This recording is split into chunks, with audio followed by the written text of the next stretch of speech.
Madame, Monsieur, bonsoir et merci de nous rejoindre pour ce nouveau numéro de l'échiquier international. À 2 jours du sommet de la Ligue des États arabes, l'Algérie peut être fière de son mandat à la tête de l'organisation de la réunification des factions palestiniennes à Alger au retour de la Syrie dans l'organisation après 11 années d'absence. Retour sur un bilan couronné de succès pour l'Algérie.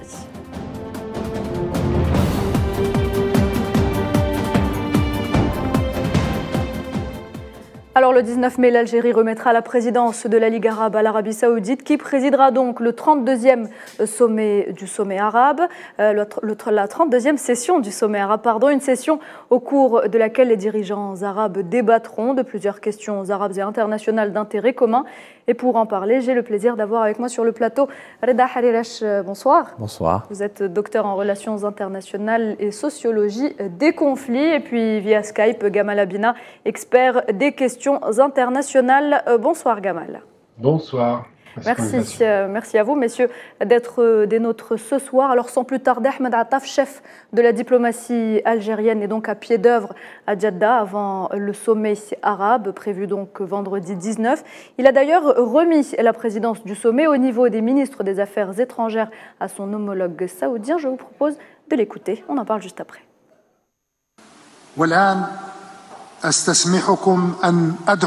Et maintenant, j'aimerais, si vous me le permettez, inviter mon frère, le prince Faisal Ben Farhan Ben Abdullah Al Saoud, ministre des Affaires étrangères du Royaume frère d'Arabie Saoudite, afin qu'il prenne la présidence du Conseil, avec mes souhaits pour lui de plein succès et de réussite dans l'exercice de sa mission.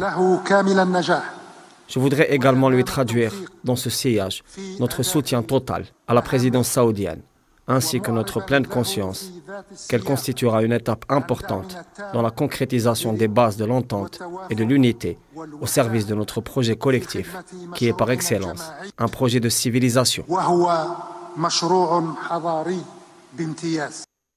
Voilà, alors le sommet de Djeddah devrait donc se pencher sur plusieurs questions, mais avant d'y revenir, retour tout d'abord sur le 31e sommet de la Ligue arabe qui s'est donc déroulé les 1er et 2 novembre 2022 à Alger. Ce sommet a été celui de la mise sur rail du retour à l'action arabe commune sous le signe de la solidarité avec les causes arabes et a permis, entre autres concrétisations, le retour de la Syrie, membre fondateur de l'organisation, ainsi que la réunification des factions palestiniennes, mais pas que. On peut évoquer également l'installation de nouveaux mécanismes permettant l'implication des sociétés civiles arabes dans la construction unitaire. Le sommet arabe d'Alger qui aura également été le premier sommet numérisé. Reda Harirash. Alors, pour commencer, l'Arabie saoudite aura fort à faire pour faire du sommet de Djeddah une réussite. Elle a du pain sur la planche. Parce que c'est le cas de le dire, effectivement. Nous avons effectivement une région qui est ballottée par plusieurs conflits, à commencer par le conflit qui a éclaté récemment au Soudan, entre donc les deux protagonistes qui font partie du régime soudanais. Et on ne voit pas encore d'issue parce que les racines de ce conflit remontent déjà à plusieurs années et seuls les Soudanais seront en mesure de le résoudre. Donc, dans quelle mesure les pays arabes peuvent venir aider le Soudan à se sortir de ce bourbier? Seul le sommet pourra nous le dire. Mais pour le moment, il est difficile de se prononcer sur la possibilité pour les membres de la Ligue arabe de pouvoir peser, parce que ce ne sont pas les seuls acteurs médiateurs qui pourraient éventuellement intervenir à Khartoum. Il y a d'autres pays aussi qui sont concernés par le conflit soudanais et qui ont des intérêts dans la région. On a aussi bien des pays comme la Turquie, Israël, l'Éthiopie. Les superpuissances également ont leur mot à dire, que ce soit les Russes, les Américains ou les autres pays européens. Donc nous verrons bien comment est-ce que le dossier soudanais va évoluer au moment donc, de ce sommet de la Ligue arabe. Très bien. Gamal Abina, peut-on dire que ce 32e sommet se présente déjà comme important ? Oui, c'est important dans la mesure où il y a une sorte de relance qui a été initiée par l'Algérie d'ailleurs sur les Ligues arabes. On se souvient que c'était compliqué puisque ça faisait 3 ans qu'on n'avait pas eu de sommet à cause du Covid. Et là, il y a une relance, semble-t-il, de la cause palestinienne, ça a été évoqué, de la question effectivement de sécurité alimentaire, puisque la guerre d'Ukraine et de Russie, eh bien, c'est une guerre qui a un impact direct sur le monde arabe, qui est très dépendant des importations de blé, mais surtout de se rappeler que la question palestinienne, qui est une question qui est au cœur effectivement des débats en Algérie, puisque l'Algérie n'a jamais abandonné cette cause, est une question très débattue à cause des accords d'Abraham qui ont posé problème et qui posent toujours problème. Donc c'est vrai que ce sommet est important, d'abord parce qu'on voit, semble-t-il, c'est une actualité qui est extraordinaire, la réintégration de la Syrie, qui était vraiment pas du tout gagné. Hein. La Syrie, c'est l'Algérie qui avait proposé sa réintégration avec la Russie, ça a été refusé dans un premier temps. Et finalement, eh bien, la proposition algérienne a été acceptée, et bien acceptée, puisqu'aujourd'hui, la Syrie siège avec les autres membres à la faveur de ce chambardement, de ce chamboulement géopolitique. Il y a aussi la question des guerres au Yémen, qui va sans doute, j'espère, trouver une solution. De la guerre en Libye, où les différents protagonistes qui s'opposaient sur le terrain semblent se rapprocher. Je parle donc des Turcs, évidemment, et de l'Arabie. Puis surtout, le conflit réglé entre l'Arabie, semble-t-il, et l'Iran. Et pour finir, la calmie sur le front syrien. Et on espère bientôt une négociation au Soudan, puisque malheureusement le Soudan actuellement est en proie à une guerre civile qui est extrêmement violente, qui fait 750 000 déplacés, plus d'1 millier de morts. Ça se passe en plein cœur de la capitale, et ça, ces questions de guerre interne, intestine, toujours liées à des pressions internationales, doit trouver au sommet de la Ligue arabe une solution, nous l'espérons, puisque le Soudan fait partie des 22 pays de la Ligue arabe. Parmi les dossiers qui seront également évoqués, on n'oublie pas notamment la question palestinienne. Gamal Abina, lors du 31e sommet Alger, a fourni donc des efforts colossaux pour l'unification des rangs arabes. En témoigne justement la réunification des factions palestiniennes, 14 au total, et donc la déclaration d'Alger qui a mis fin à des années de division. Je vous propose justement d'écouter le chef de la diplomatie algérienne. Il revenait sur la question, il s'exprimait donc aujourd'hui à Jeddah. J'aborde maintenant les développements inhérents à notre cause centrale, la cause palestinienne. Ce que vivent nos frères palestiniens, confrontés aux pratiques et aux violations criminelles planifiées et perpétrées par le régime d'occupation contre nos frères à El-Quds et en Cisjordanie occupée, ainsi que dans la bande de Gaza sous blocus, en plus du blocage du processus de paix au Proche et au Moyen-Orient. Toutes ces choses, en plus de ce qu'elles attisent dans nos esprits, nous impliquent dans la multiplication des efforts afin de pouvoir imposer le respect des droits du peuple palestinien, avec à leur tête son droit d'édifier son propre État indépendant, avec pour capitale Al-Quds al-Sharif.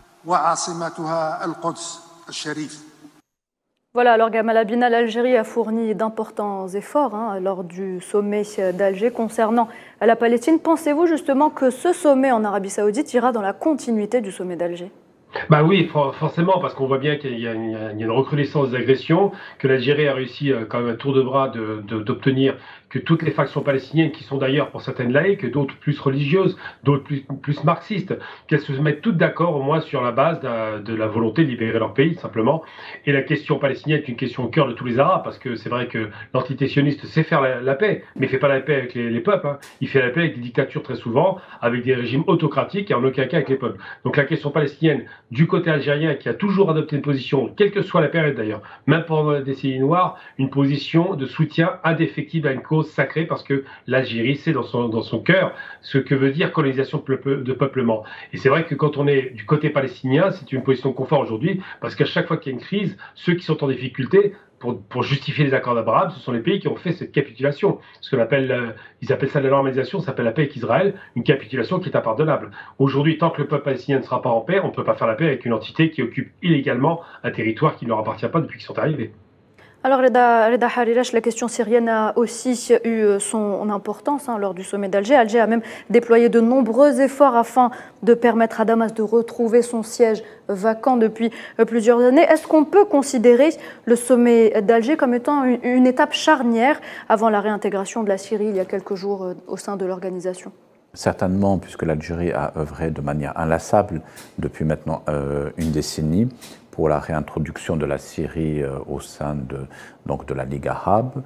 Et il faut savoir que la Syrie était un membre fondateur de la Ligue arabe. Et par conséquent, il n'y avait aucune raison pour que ce pays reste à l'écart. Mais bon, les rivalités géopolitiques qui ont pu exister dans la région du Proche-Orient ont fait que ce dossier a traîné en quelque sorte. Et ce n'est qu'à la faveur de la réconciliation, du rapprochement entre l'Arabie saoudite et l'Iran, que les dernières réticences à une réintroduction de la Syrie au sein de la Ligue arabe ont été levées. Et il va de soi que le retour de la Syrie au sein de la Ligue arabe permettra un rapprochement des positions entre les différents pays membres, parce que c'était un maillon quand même essentiel de cet échiquier qui était absent depuis plus d'une décennie. Et justement, vous pensez que le retour donc de la Syrie a été un petit peu aidé par l'Algérie, la Syrie qui, rappelons-le, est un membre fondateur de l'organisation? L'Algérie a été On le sait, hein, l'Algérie n'a jamais tourné le dos à Damas. L'Algérie a été le principal pays protagoniste à soutenir, je dirais, le retour de la Syrie, même en 2012 et 2013, lorsqu'il était question que la Syrie, même son siège au sein de la Ligue arabe, qu'elle soit évincée. Elle faisait partie de ces quelques pays, hein, ça se comptait sur le bout des doigts, qui étaient opposés à l'exclusion de la Syrie et de la Ligue arabe, parce que c'était un membre fondateur. Maintenant, les pays arabes, ils ont fini par voir finalement les inconvénients et les avantages de la présence de ce pays, ne serait-ce que par rapport au Liban voisin, et notamment en ce qui concerne la Turquie, avec qui il y a quand même des zones de friction, notamment lorsqu'il s'agit de la question kurde. Et donc les pays arabes ont fini quand même par comprendre qu'ils ne pouvaient pas exclure longtemps la Syrie de l'échiquier politique du monde arabe, et que son retour peut davantage aider cette Ligue à retrouver plus de force et plus de cohésion pour pouvoir être un interlocuteur valable vis-à-vis notamment des grandes puissances mondiales. Très bien, Gamal Abina, je reviens à vous. Donc, fait marquant de ce 32e sommet Kabritra à Jeddah, eh bien, c'est, nous le disions, le retour de la Syrie après 11 années d'absence. Un retour qui a été soutenu par l'Algérie. Selon vous, comment est-ce qu'on peut expliquer ça, le retour de la Syrie? C'est très simple. Vous savez, l'Algérie est très proche, évidemment, de Moscou. C'est traditionnel, c'est de longue date. L'Algérie a su sentir le vent tourner, puisque effectivement, quand Poutine va soutenir Assad en Syrie, littéralement, il balaie toutes les organisations terroristes qui s'apprêtaient à faire tomber Damas. Et donc, à partir de là, plus la crise ukrainienne, eh bien, c'est pas les Algériens qui ont évolué sur leur position. Ils sont restés constants. Ils ont toujours regretté qu'on évince la Syrie, effectivement, de la Ligue arabe. Alors, c'est quand même un des pays du front du refus. Rappelons que la Syrie n'a jamais composé avec Israël. Et ça, c'est une question qui est vraiment chère au cœur des Arabes. Et de l'autre côté, les pays du Conseil de coopération du Golfe, qui étaient d'accord pour éjecter la Syrie aujourd'hui, se rendent bien compte que le vent a tourné, que l'histoire change, que les Russes sont présents, qu'ils ont fait le travail, et que le rapprochement de l'Arabie et de la Russie, on l'a observé récemment, a induit cette volonté de vouloir, parce que c'est le grand... Finalement, c'est celui qui influence toute la région, l'Arabie. Ils ont induit cette volonté de vouloir se rapprocher des Syriens. C'est le pragmatisme politique, certainement des craintes des États-Unis, puisque l'Arabie est inquiète par Biden, qui a poussé à ce que ce pays pousse les autres pays du Conseil de coopération du Golfe à reprendre main avec la Syrie. Puis certainement aussi, simplement parce que Assad a gagné son combat, il a gagné cette guerre avec le soutien des Russes, et que la Turquie, pareil, commence à reculer. On voit bien que la poche d'Idlib est en train d'être négociée pour que les Turcs se retirent définitivement. Donc la Syrie redevient fréquentable parce que les conditions géopolitiques internationales ont permis cela. Sinon, ce n'aurait pas été le cas pendant quasiment 12 ans presque. Et puis on a cette annonce qui a été faite par le gouvernement syrien. Le président Bachar al-Assad a annoncé donc qu'il serait à Jeddah le 19 mai pour participer aux côtés d'autres dirigeants arabes donc au sommet. Peut-on parler de victoire pour la Syrie justement? C'est une victoire totale. C'était un pays qu'on vouait hégémonie. On pensait qu'Assad devait mourir. Pour certains occidentaux, je ne vais même pas donner le nom de cet homme, on va le dire Laurent Fabius pour le plaisir, qui a dit qu'Assad ne méritait pas d'être sur terre. Donc c'était clairement un appel au meurtre. Et bien, bilan des courses, il y a quand même eu 500 000 morts, c'est pas rien. Hein. C'est considérable sur une population de presque, on avait 20 millions d'habitants. Il y a 3 800 000 Syriens qui sont réfugiés en Turquie, pratiquement un peu plus d'1 million qui sont réfugiés au Liban, un pays très pauvre. Et tant que la Syrie sera instabilisée, que le Liban sera instabilisé, que le Soudan sera instabilisé, la Libye, il y a une contagion incroyable de 6 pays arabes qui ont été littéralement détruits russes qu'au Yémen, eh bien les conditions de paix dans la région et surtout de développement et d'amélioration des conditions de vie générales ne seront pas au rendez-vous. L'Arabie avait besoin de la paix au Yémen, donc de faire en sorte de neutraliser l'Iran et de se mettre d'accord pour obtenir des conditions de la paix au Yémen. Ils avaient besoin aussi de ramener le calme en Syrie et au Liban, parce qu'effectivement, le choix aujourd'hui de Ben Salman, c'est de se tourner vers son précaré, entre guillemets, sa zone d'influence régionale, avec le soutien des Russes, bien sûr, mais pas seulement, des Chinois qui étaient à la manœuvre. Très bien, Reda Harirash, le secrétaire général de la Ligue arabe, Ahmed Aboulghait, a déclaré que le retour de la Syrie au sein de l'organisation pourrait raviver le principe de solidarité arabe. Est-ce que nous sommes sur la bonne voie ? C'est encore tôt pour le voir parce que les pays arabes, ils agissent encore en rang dispersé.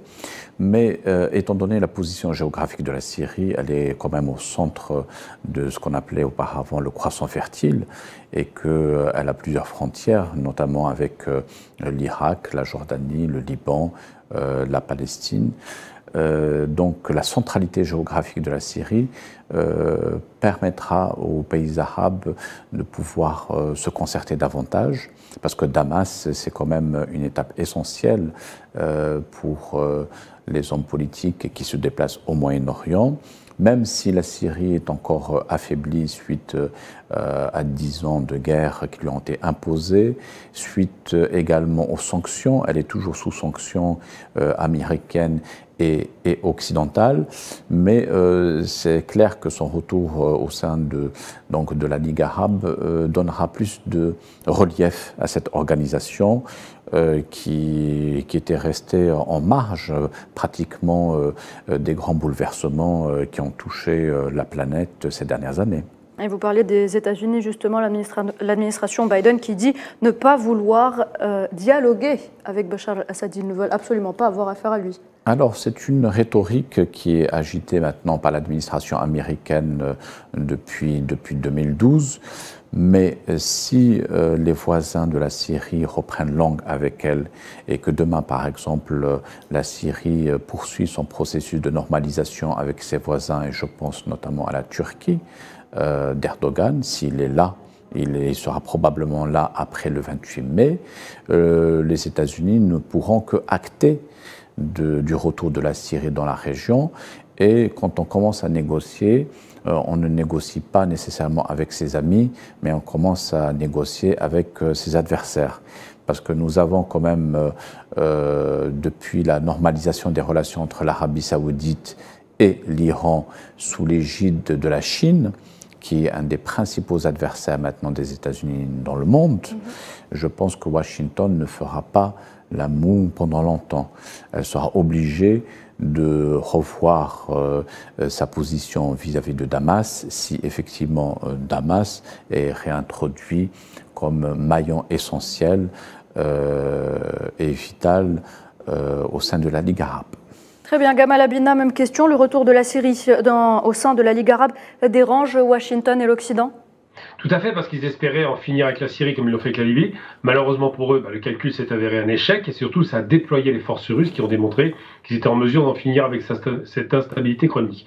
J'ai envie de dire simplement, c'est que ce pari qu'ont fait les Occidentaux étant un échec total, ils ont du mal à reconnaître qu'ils ont perdu sur le terrain de l'éviction de Assad.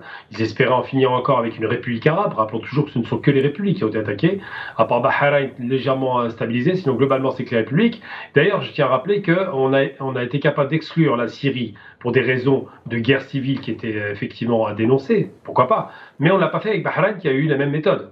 Donc ça en dit long sur le double standard qui ont été appliqués, mais il est certain d'une chose, c'est que les États-Unis et l'Occident, qui croyaient vraiment dur comme fer que Assad ne durerait pas plus que Kadhafi, ont fini par largement se tromper. Aujourd'hui, Assad est bien installé, il a des soutiens considérables, évidemment c'est évident la Russie, mais pas seulement, d'autres pays de la région. Les Turcs vont finir effectivement par se rabibocher avec Assad parce qu'ils étaient en bon terme avant la guerre civile, et aujourd'hui on peut espérer, on va espérer que l'accalmie en Syrie et puis effectivement l'accalmie au Yémen permettra enfin à cette région de retrouver un peu de paix puisqu'il ne restera plus qu'une zone de tension qui est la Palestine. Le grand perdant dans la région finalement, c'est bien l'État sioniste d'Israël qui voit des normalisations qu'ils n'attendaient pas, eux qui espéraient faire des accords d'Abraham étendus. Aujourd'hui, ils se rendent compte que ça commence à reculer et que ces normalisations ne leur profitent pas du tout parce que plus il y a de normalisation, plus l'ennemi désigné va revenir à la question palestinienne, à savoir Israël. Très bien, alors mis à part le retour de la Syrie dans l'organisation panarabe, l'un des principaux sujets abordés également vendredi prochain, donc sera donc le conflit au Soudan qui sévit depuis maintenant un mois. Le chef de la diplomatie algérienne, Ahmed Attaf, en a justement parlé aujourd'hui. On l'écoute. La dégradation dangereuse de la situation au Soudan, frère, constitue avec ses implications et ses conséquences sécuritaires, politiques et stratégiques une source de grande préoccupation pour nous. Et devant cette situation, le président de la République algérienne, Abdelmadjid Tebboune, en sa qualité de président du sommet arabe, a multiplié les démarches auprès de l'Organisation des Nations Unies, de l'Union africaine et de l'IGAD afin de cristalliser une initiative commune garantissant la cessation des hostilités et la préservation des vies, ainsi que le lancement d'un processus politique global permettant de résoudre cette crise. Alors, ce conflit a poussé près de 200 000 personnes à fuir le pays. Peut-on s'attendre à une action arabe donc commune pour faire taire les armes ou encore pour venir en aide aux réfugiés? Les pays arabes vont se concerter entre eux pour voir s'il est possible d'aider, de donner un coup de main au Soudan, sachant qu'ils ont déjà d'autres priorités, notamment d'autres conflits qu'ils doivent gérer. Il y a le conflit au Yémen, où il y a déjà plusieurs millions de réfugiés et où ils n'ont pas été efficaces depuis maintenant le début de ce conflit en 2015. Nous avons un autre conflit avec un voisin de du Soudan, notamment la Libye. Donc le Soudan, tout au plus, les pays arabes peuvent se concerter pour essayer ne serait-ce que d'obtenir un cessez-le-feu entre les principaux protagonistes. S'il est question d'une aide, cette aide, elle sera essentiellement financière, mais les pays arabes ne sont pas en mesure actuellement, étant donné qu'il y a d'autres fronts qui sont en cours, où il y a d'autres conflits qui taraudent ces pays, de venir en aide au Soudan. Par contre, il y a urgence à ce que, étant donné que c'est un conflit qui se passe entre deux responsables militaires au sein de ce pays, il est toujours possible de les convoquer, de les réunir dans le cadre d'une médiation, de manière à obtenir dans un premier temps un cessez-le-feu. Justement, vous parlez de médiation, il y a eu ces pourparlers à Jeddah entre les belligérants soudanais, mais ça n'a rien donné. Est-ce que la Ligue arabe pourrait décider de faire donc une médiation entre les deux pays sous l'égide donc de la Ligue arabe? C'est possible, mais il faut savoir qu'il y a d'autres acteurs régionaux qui sont impliqués et donc la Ligue arabe, elle devra traiter avec eux. Je pense notamment à des pays comme la Turquie ou d'autres pays comme l'Iran. L'Iran a un pied-à-terre là-bas au Soudan depuis l'époque de Omar al-Bashir.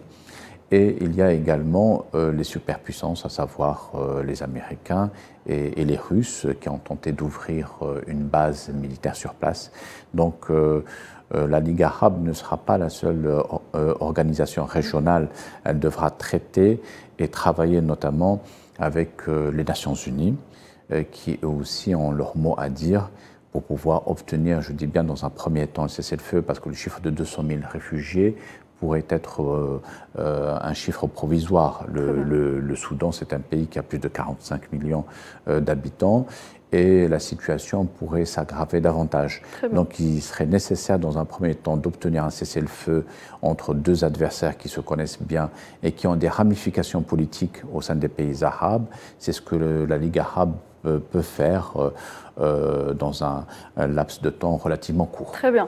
Gamal Abina, très rapidement, votre avis du coup sur la question soudanaise. Simplement, c'est qu'au Soudan, il y a deux forces qui s'affrontent, effectivement, deux anciens partenaires d'ailleurs, donc les FSR de Hmiti, puis de l'autre côté Al-Bourhan.